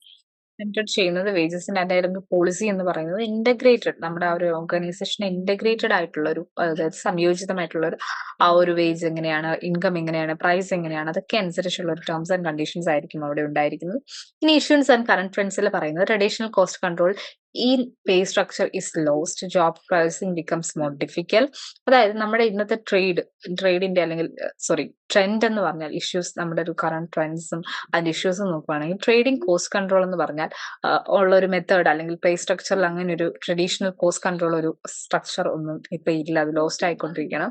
ജോബ് പ്രൈസിംഗ് എന്ന് പറഞ്ഞാൽ കുറച്ചുകൂടി ഡിഫിക്കൽട്ട് ആയിട്ട് വരും, കാരണം അത് ഇവാലുവേറ്റ് ചെയ്ത് നമുക്ക് ഒരുപാട് പാരാമീറ്റേഴ്സ് ഇൻക്രീസ് ചെയ്തുകൊണ്ടിരിക്കുന്നു. സോ അതുപോലെ ഇത് കമ്മ്യൂണിക്കേറ്റ് ചെയ്യുക, എംപ്ലോയീസിനെ കമ്മ്യൂണിക്കേറ്റ് ചെയ്യുക, അല്ലെങ്കിൽ how their remuneration has been fixed എന്ന് പറയുന്നത് കുറച്ച് ഡിഫിക്കൽട്ട് ആയിട്ട് മാറുന്നു, കാരണം ഞാൻ പറഞ്ഞ പോലെ പാരാമീറ്റേഴ്സ് മാറുന്നു. സോ എംപ്ലോയിയുടെ ലെവലിലുള്ള ഒരു പഴയ രീതിയിലുള്ള ഒരു ഇവാലുവേഷൻ പ്രോസസ് അല്ല നടക്കുന്നത്. സോ അത് വളരെയധികം ഡിഫിക്കൽട്ട് ആണ്. പേ for knowledge, skill and competence, ഇപ്പൊ ഏതൊക്കെയാണ് നോക്കാം. Okay, pay for knowledge, skill and competency, broadbanding, term pay plans, documentation and communication, coping with change, international compensation. അപ്പൊ ഇതൊക്കെയാണ് നമ്മൾ ഈ ഒരു ഹെഡ് ഇഷ്യൂസ് ആൻഡ് കറന്റ് ട്രെൻഡ്സിൽ നോക്കുന്നത്. So first pay for knowledge, skill, competency. അതായത് pay for knowledge, skill and competency, അവിടെ തന്നെ നിങ്ങൾക്ക് മനസ്സിലാവും അവിടെ എങ്ങനെയാണ് പേയ്മെന്റ് നടത്തുന്നത്. നമ്മുടെ നോളജ്, സ്കില്ല്, കോമ്പിറ്റൻസിക്ക് അനുസരിച്ചായിരിക്കും ഇവിടെ ഒരു പേയ്മെന്റ് നടത്തുന്നത്. ഫോർ എക്സാമ്പിൾ അവിടെ പറയുന്നത് നോക്കും. Traditional institutions typically pay more to a professor with a PhD degree and experience. In modern terms, this thinking has been applied in designing and implementing skill-based pay. അതായത് നമ്മളൊരു organisation, ഒരു traditional institution നോക്കുകയാണെങ്കിൽ ഒരു പ്രൊഫസറിന് അദ്ദേഹത്തിന് ഒരു PhD ഉണ്ട്, അതുപോലെ experience ഉണ്ടെങ്കിൽ അദ്ദേഹത്തിന് ഒരുപാട് മറ്റൊരു PhD ഇല്ലാത്ത അല്ലെങ്കിൽ അതല്ല ഒരു എക്സ്പീരിയൻസ് കുറവുള്ള ഒരു പ്രൊഫസറും എക്സ്പീരിയൻസും PhD ഒക്കെ ഉള്ള ഒരു പ്രൊഫസറും ഉണ്ടെങ്കിൽ തീർച്ചയായിട്ടും ആർക്കായിരിക്കും കൊടുക്കുന്നത്? നമ്മുടെ PhD ഡിഗ്രിയുള്ള എക്സ്പീരിയൻസ് ഉള്ള പ്രൊഫസറിനായിരിക്കും കൂടുതലായിട്ട് നമ്മുടെ ഒരു ട്രഡീഷണൽ ഇൻസ്റ്റിറ്റ്യൂഷൻസിൽ നമ്മൾ പ്രൊവൈഡ് ചെയ്യുന്ന കോമ്പൻസേഷൻ കൂടുതൽ കൊടുക്കുന്നത് അദ്ദേഹത്തിനായിരിക്കും. ഇനി മോഡേൺ ടൈംസിലും നമ്മൾ നോക്കുമ്പോൾ thinking has been applied in designing, implementing skill based pay. Skill based പേയിൽ നമ്മൾ എന്ത് ഡിസൈനിങ്ങും ഇംപ്ലിമെന്റിങ്ങും ഒക്കെ നമ്മൾ യൂസ് ചെയ്യുന്നുണ്ട്. ടിപ്പിക്കലി സ്കിൽ ബേസ്ഡ് പേ പ്ലാനിൽ പേ എന്നത് നമ്മൾ ടിപ്പിക്കലി ആയിട്ടുള്ള ഒരു സ്കിൽ ബേസ് ആണ് നമ്മൾ പേയ്മെന്റ് നടത്തുന്നതെങ്കിൽ പേ ഡിറ്റർമൈൻ ചെയ്യുന്നത് എങ്ങനെയായിരിക്കും? നമ്മളൊരു ട്രഡീഷണൽ സ്കില്ലിനനുസരിച്ച്. അപ്പൊ അവിടെ തന്നെ നോക്കൂ, നമ്മുടെ നോളജ്, സ്കില്ല്, കോമ്പിറ്റൻസി, അതായത് എനിക്ക് എന്റെ അറിവ് എന്ന് പറയുന്നത് വളരെയധികം കൂടുതലാണ്, അല്ലെങ്കിൽ എനിക്ക് നല്ല സ്കില്ലും ടാലന്റ് കോമ്പിറ്റൻസി ഉണ്ടെങ്കിൽ അതിനനുസരിച്ചായിരിക്കും എന്ത് ചെയ്യുന്നത്, എനിക്കുള്ള സാലറി അല്ലെങ്കിൽ കോമ്പൻസേഷൻ ഫിക്സ് ചെയ്യുന്നു. അടുത്തത് ബ്രോഡ്ബാൻഡ്. അവിടെ പറയുന്നത് ചില ഓർഗനൈസേഷൻ ബ്രോഡ്ബാൻഡിങ് എടുക്കും, അതായത് ഒരു ബേസ് പേ എന്ന രീതിയിൽ ബ്രോഡ്ബാൻഡിങ് എടുക്കും. ഈ ഒരു അപ്രോച്ചിൽ കൂടി അവർ എങ്ങനെയാണെന്ന് ചോദിച്ചു കഴിഞ്ഞാൽ management greater flexibility in setting and adjusting pay rates. അതായത് നമ്മുടെ പേ റേറ്റ്സ് സെറ്റ് ചെയ്യുന്നതിന് വേണ്ടിയിട്ട് ഇവര് എന്ത് ചെയ്യാറുള്ളൂ, എന്താണ് ഒരു അപ്രോച്ച്, ഒരു മാനേജ്മെന്റ് അപ്രോച്ച്, മാനേജ്മെന്റ് ഗ്രേഡ് എന്ന രീതിയിലായിരിക്കും ഇത് ചൂസ് ചെയ്യുന്നത്. ഇവിടെ എങ്ങനെയാണ്? ത്രൂ അപ്രോച്ച് മാനേജ്മെന്റ് ഗ്രേഡ്സിലാണ്, അവിടെയാണ് അക്വയർ ചെയ്യുന്ന greater flexibility in setting, adjusting pay rates കാര്യങ്ങളിലേക്ക് ഈ ഒരു ബ്രോഡ്ബാൻഡിങ്ങിലൂടെയാണ് നമ്മൾ ചൂസ് ചെയ്യുന്നത്. ഇനി ടേം പേ പ്ലാൻ, അതായത് ടേമിനനുസരിച്ചായിരിക്കും പേ പ്ലാൻ സെറ്റ് ചെയ്യുന്നത്. ഈ ഒരു ഇതിൽ സപ്പോർട്ട് ചെയ്യുന്ന ടീം വർക്ക് ആയിരിക്കും, അതുപോലെ എംപവർമെന്റ്, അതുപോലെ ഓർഗനൈസേഷന്റെ കൾച്ചർ, അച്ചീവിംഗ് ബിസിനസ് ഗോൾസ് എന്നൊക്കെ പറയുന്നത് എൻഹാൻസ് ചെയ്യുക തുടങ്ങിയ കാര്യങ്ങളായിരിക്കും ഇവിടെ ഉള്ളത്. ടീം പേ പ്ലാൻ. അതായത് ടീമിനനുസരിച്ച് നമ്മുടെ ഒരു ഓർഗനൈസേഷന്റെ ഒരു ടീമിനനുസരിച്ചായിരിക്കും പേ പ്ലാൻ സെറ്റ് ചെയ്യുക. ഇതെന്ന് പറയുന്നത് എൻഹാൻസ് ചെയ്യുന്നത് എന്തിനാണ്? ഒരു സപ്പോർട്ട് ടീം വർക്കിനെ സപ്പോർട്ട് ചെയ്യുക, അതുപോലെ തന്നെ അതിനെ എംപവർ ചെയ്യുക, ഓർഗനൈസേഷൻ കൾച്ചർ ഇൻക്രീസ് ചെയ്യുക, അതുപോലെ തന്നെ ബിസിനസ് ഗോൾസ് അച്ചീവ് ചെയ്യുക തുടങ്ങിയ കാര്യങ്ങൾക്ക് വേണ്ടി നമ്മുടെ ടീമിനെ എന്ത് ചെയ്യുക? സപ്പോർട്ട് ചെയ്യുന്ന അതിനനുസരിച്ച് ഒരു പേ ലെവൽ സ്കെച്ച് ചെയ്യുന്ന അല്ലെങ്കിൽ അസർട്ടൈൻ ചെയ്യുന്ന ഒന്നാണ് ടീം പേ പ്ലാൻ എന്ന് പറയുന്നത്. ഈ ഒരു അപ്രോച്ച് വിഷ്വലൈസ് ചെയ്യുന്നത് ഇതുകൊണ്ട് ഉദ്ദേശിക്കുന്ന ഒരു കോമ്പൻസേഷൻ ഫോർ ടീം റിസൾട്ട്, നമ്മുടെ ടീമിന്റെ റിസൾട്ടിനനുസരിച്ച് ഒരു കോമ്പൻസേഷൻ പ്രൊവൈഡ് ചെയ്യുക എന്നുള്ളതാണ്. Individual performance may however get demotivated. അപ്പം നമുക്കറിയാം, നമുക്ക് ഇവിടെ ഒരു ടീമിനെ സപ്പോർട്ട് ചെയ്യുമ്പോൾ നമ്മൾ അവിടെ 100% ഇട്ടാലും ചിലർ 50% ഇട്ടാലും ടീം ഓക്കെ ആണെങ്കിൽ നമുക്ക് കിട്ടും. ടീം ഓക്കെ അല്ലെങ്കിൽ ആ ഒരു ഗ്രൂപ്പിന്റെ എഫക്ട് എന്താണ് ഔട്ട്പുട്ട് കുറഞ്ഞു പോയെങ്കിൽ നമ്മൾ 100% ഇട്ടിട്ടും നമുക്ക് കാര്യമില്ല. സോ ഇൻഡിവിജ്വൽ പെർഫോമൻസ് എന്ന് പറഞ്ഞ ഒരു ഡീമോട്ടിവേറ്റ് ചെയ്യുന്ന ഒരു പ്രോസസ്സാണ് ടീം പേ പ്ലാൻ എന്ന് പറയുന്നത്. ഇൻ ഡോക്യുമെന്റേഷൻ ആൻഡ് കമ്മ്യൂണിക്കേഷൻ നോക്കാം. Several organisation tend to document and communicate their compensation policy to staff. പല ഓർഗനൈസേഷനും എന്ത് ചെയ്യുന്നു? ഇപ്പം നമ്മുടെ കോമ്പൻസേഷൻ പോളിസി പ്ലാൻസ് ഒക്കെ നമ്മൾ പ്രോപ്പർ ആയിട്ട് ഡോക്യുമെന്റ് ചെയ്ത് നമ്മുടെ എംപ്ലോയീസുമായിട്ട് സ്റ്റാഫുമായിട്ട് കമ്മ്യൂണിക്കേറ്റ് ചെയ്യാറുണ്ട്. ഇതിന്റെ ഒരു ഒബ്ജക്റ്റീവ് എന്ന് പറയുന്നത് objective of sound documentation and effective communication system is primarily to retain and motivate staff that they can understand the basis of their compensation related to others in the organization as well as outside. അപ്പം ഈ ഒരു കാര്യത്തിൽ കൂടി ഇവർ ഉദ്ദേശിക്കുന്നത് എന്താണെന്ന് ചോദിച്ചു കഴിഞ്ഞാൽ, ഇപ്പം എനിക്കുള്ള പേ അല്ലെങ്കിൽ എനിക്ക് ഏത് രീതിയിലാണ് അവരെ പേ ചെയ്യുന്നത്, എന്തിന്റെയൊക്കെ ബേസിലാണെന്ന് എനിക്കറിയാൻ പറ്റുമെങ്കിൽ തീർച്ചയായിട്ടും അത് മറ്റുള്ളവരിൽ നിന്ന് എത്രത്തോളം വ്യത്യസ്തമാണ്, എന്റെ പെർഫോമൻസ് എത്രത്തോളമാണ്, ഔട്ട്സൈഡിൽ നിന്നും എങ്ങനെയാണ്, മറ്റുള്ളവരെ കമ്പയർ ചെയ്യുമ്പോൾ എങ്ങനെയാണെന്ന് എനിക്ക് പ്രോപ്പർ രീതിയിൽ മനസ്സിലാവും. സോ അങ്ങനെ മനസ്സിലാവുമ്പോൾ ആ ഒരു എംപ്ലോയിക്ക് ഒരു മോട്ടിവേഷൻ കിട്ടുകയും, കാരണം അവരെ എങ്ങനെ വാലുവേറ്റ് ചെയ്യുന്നുണ്ടെന്ന് നമുക്ക് മനസ്സിലാവും, അങ്ങനെ ഏത് രീതിയിലാണ് വാലുവേറ്റ് ചെയ്യുന്നത്. സോ അവിടെ നമുക്ക് പ്രോപ്പർ രീതിയിലായിട്ട് കോമ്പൻസേഷൻ ആണ് കിട്ടുന്നതെങ്കിൽ തീർച്ചയായിട്ടും നല്ല എംപ്ലോയീസിനെ നമുക്ക് റീറ്റെയിൻ ചെയ്യുവാനും മോട്ടിവേറ്റ് ചെയ്യാനും ഒക്കെ ഹെൽപ്പ് ചെയ്യും. അപ്പം അവർക്ക് ഒരു വിശ്വാസവും വരും, നമുക്ക് പ്രോപ്പർ രീതിയിലാണ് അവരെ ട്രീറ്റ് ചെയ്യുന്നത്, ഇവാലുവേറ്റ്. ഇനി കോപ്പിംഗ് വിത്ത് ചേഞ്ച് എന്ന് പറയുന്നത്, change is the only constant factor in modern terms. നമ്മൾ മോഡേൺ ടൈംസിൽ നോക്കുമ്പോൾ ചേഞ്ച് എന്നത് മാത്രമാണ് ഒരു കോൺസ്റ്റന്റ് ആയിട്ട്, അതായത് സുസ്ഥിരമായിട്ട് പോകുന്ന ഒരു കോൺസ്റ്റന്റ് ആയിട്ട് പോകുന്ന ടേം എന്ന് പറഞ്ഞാൽ ചേഞ്ച് ആണ്. അതായത് എപ്പോഴും എല്ലാ കാലത്തും ഇനി അങ്ങോട്ടും എന്ത് മാത്രമേ ഉള്ളൂ, ചേഞ്ച് ആണ് ഉണ്ടാവാൻ പോകുന്നത്. ഓരോ ഓർഗനൈസേഷനും എന്താണ് ചേഞ്ചിൽ കൂടി കടന്നു പോകും, ഓരോ ഓർഗനൈസേഷൻ. സോ ചേഞ്ച് എന്ന് പറഞ്ഞാൽ ഇൻഎവിറ്റബിൾ, നമുക്ക് ഒഴിച്ചുകൂടാൻ പറ്റാത്ത ഒന്നാണ് ചേഞ്ച് എന്ന് പറയുന്നത്. അതുപോലെ തന്നെ ഈ ഒരു ചേഞ്ചിന് എന്തും ഒഴിച്ചുകൂടാൻ പറ്റില്ല. ചാലഞ്ചസ്, റാപ്പിഡ് ചാലഞ്ചസ്, ചേഞ്ചസിന്റെ ചാലഞ്ചസും നമ്മൾ ഫേസ് ചെയ്യേണ്ടതായിട്ട് വരും. അതായത് ചേഞ്ചിനനുസരിച്ച് നമുക്ക് ഒരുപാട് ഡിഫിക്കൽട്ടീസും ഫേസ് ചെയ്യേണ്ടി വരും. കാരണം എന്ത് ചെയ്യും, നമ്മുടെ ടെക്നോളജി വളരെയധികം പെട്ടെന്ന് നമുക്ക് എക്സ്പാൻഡ് ചെയ്യുന്നതായിട്ട് കാണാം. കോമ്പറ്റീഷൻ കൂടും, അതായത് നാഷണൽ ലെവലിൽ. നമ്മൾ നേരത്തെ ആണെങ്കിലും പണ്ട് കാലത്ത് നിങ്ങൾ ശ്രദ്ധിക്കാം, ഒരു 90കളുടെ കാലഘട്ടത്തിൽ നമ്മൾ ആരുമായിട്ടായിരുന്നു മത്സരിച്ചത്? നമുക്ക് ചുറ്റുമുള്ള കടകളുമായിട്ടാണ് അല്ലെങ്കിൽ സ്ഥാപനങ്ങളുമായിട്ടാണ് നമ്മൾ മത്സരിച്ചെങ്കിൽ ഇന്നത്തെ കാലത്ത് നമ്മൾ ഇന്റർനാഷണൽ ലെവലാണ് കോമ്പീറ്റ് ചെയ്യുന്നത്. സോ അതാണ് കോമ്പറ്റീഷൻ എന്തെന്ന് പറയുന്നത്, എന്തുകൊണ്ട് ഗ്രോ ചെയ്തുകൊണ്ടിരിക്കുകയാണ്. അതുപോലെ നമ്മൾ ഇൻഡിവിജ്വൽ അല്ലെങ്കിൽ ഓർഗനൈസേഷൻ കോമ്പറ്റൻസീസും കാപ്പബിലിറ്റീസും ഒക്കെ എന്താണ് ഇൻക്രീസ് ചെയ്യണം, അല്ലെങ്കിൽ അതിന്റെ ഒരു ഡിമാൻഡ് കൂടിക്കൂടി വരുന്നു. കസ്റ്റമർ എക്സ്പെക്ടേഷൻ ഹൈ വരുന്നു, സൈക്കിൾ ടൈംസ് ഡിക്രീസ് ചെയ്യുന്നു, അതായത് മാൻ പവർ ചേഞ്ച് ചെയ്യുന്നു, സ്കിൽസ് റിക്വയർമെന്റ്സ് ചേഞ്ച് ചെയ്യുന്നു. സോ ഇങ്ങനെയൊക്കെയുള്ള കാര്യങ്ങൾ എന്ത് ചെയ്യുന്നു, നമ്മൾ ചേഞ്ചിനനുസരിച്ച് മാറിക്കൊണ്ടിരിക്കുന്നതായിട്ട് കാണാം.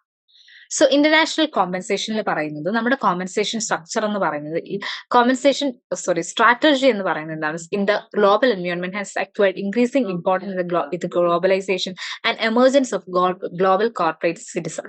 അതായത് നമ്മുടെ ഒരു സ്ട്രാറ്റജി, കോമ്പൻസേഷൻ സ്ട്രാറ്റജി എന്ന് പറഞ്ഞ ഒരു ഗ്ലോബൽ എൻവയോൺമെന്റിൽ നമ്മൾ നോക്കുമ്പോൾ നമ്മുടെ ഒരു ഗ്ലോബലൈസേഷന്റെ ഫലമായിട്ട് നമ്മുടെ ഇതും എന്ത് ചെയ്യുന്നുണ്ട്, ഇൻക്രീസ് ചെയ്യേണ്ടതിന്റെ ആവശ്യകത വളരെ വലുതാണ്. കോർപ്പറേറ്റ് സിറ്റിസൺ നമ്മളൊരു ഗ്ലോബൽ എൻവയോൺമെന്റ് ആണ്. നമ്മൾ നേരത്തെ ഞാൻ പറഞ്ഞതുപോലെ ഒരു കോമ്പീറ്റ് ചെയ്യുന്നത് വേൾഡുമായിട്ടുള്ള കമ്പനീസുമായിട്ടാണ്.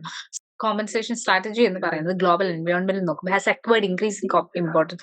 നമ്മുടെ ഒരു ഗ്ലോബലൈസേഷന്റെ ഫലമായിട്ട് അതിന്റെ ഇമ്പോർട്ടൻസ് എന്ന് പറഞ്ഞാൽ വളരെയധികം കൂടിക്കൂടി വരുന്നതായിട്ട് നമുക്ക് കാണാം. കാരണം എന്താണ്, ഗ്ലോബൽ കോർപ്പറേറ്റ് സിറ്റിസൺ തുടങ്ങിയ കാര്യങ്ങളൊക്കെ എമേർജ് ചെയ്യുന്നതിനനുസരിച്ച് നമ്മൾ അവിടെ പ്രോപ്പർ രീതിയിലുള്ള വേജ്, ഫെയർ ആയിട്ടുള്ള സാലറി ഒക്കെ പ്രൊവൈഡ് ചെയ്യണം, കോമ്പൻസേഷൻ റിവാർഡ്സ് ഒക്കെ പ്രൊവൈഡ് ചെയ്യേണ്ടതിന്റെ ആവശ്യകത വളരെ കൂടുതലാണ്.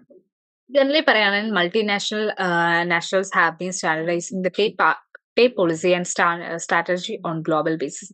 അതായത് ഇപ്പം നമ്മൾ പറയുകയാണെങ്കിൽ നമ്മുടെ നാഷണൽ ലെവലിലുള്ളത് അല്ലെങ്കിൽ മൾട്ടിനാഷണൽ കമ്പനീസ് ഒക്കെ ആണെങ്കിലും അല്ലെങ്കിൽ എന്താണ് നമ്മുടെ ചുറ്റുമുള്ള കമ്പനീസ് ഒക്കെ നമ്മുടെ മൾട്ടിനാഷണൽ ലെവൽസിനനുസരിച്ച് അല്ലെങ്കിൽ ഇന്റർനാഷണൽ ലെവലിനനുസരിച്ച് നമ്മുടെ പേ പോളിസീസ് ഒക്കെ എൻഹാൻസ് ചെയ്യുന്നതായിട്ട് നമുക്ക് കാണാനായിട്ട് സാധിക്കും.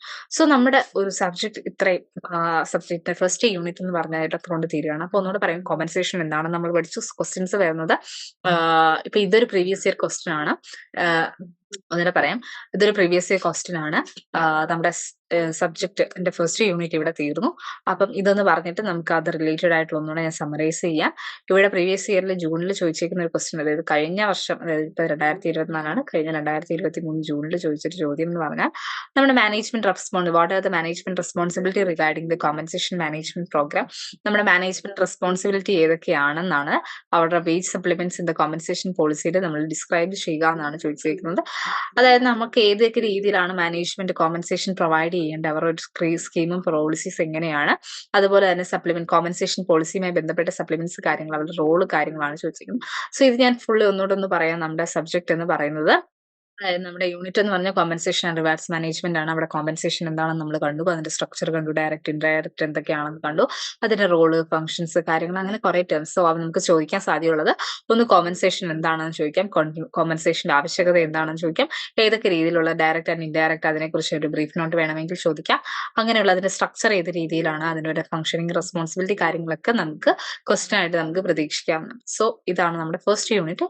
Okay, thank you.